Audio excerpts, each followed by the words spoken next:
Parlamento Nacional aprova um acordo rua com o Ministério do Negócio Estrangeiro na Cooperação ligado ao Timor-Leste e adesão à ASEAN.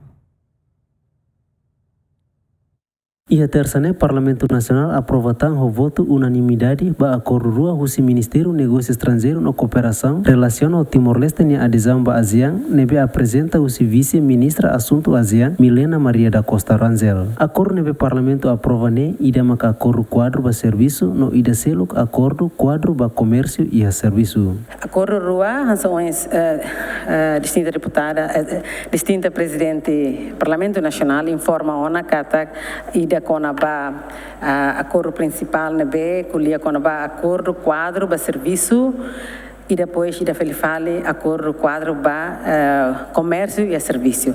Ita rona hanesa, mas bem ni compromisso la hanesa. Diferença bot entre acordo ruane ida afa so atisa, obviamente atisa lista negativa folio clareza que ia liu transparência para depois assegura estar o membro sira tomai halo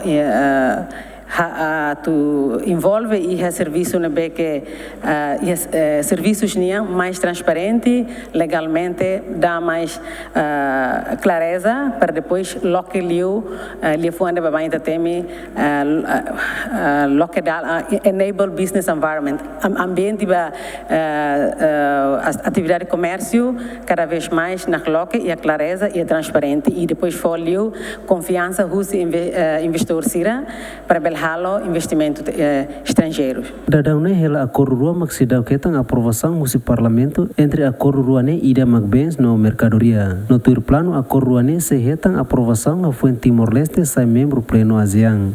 Luciano Amaral, Adriano Verdial, GMN.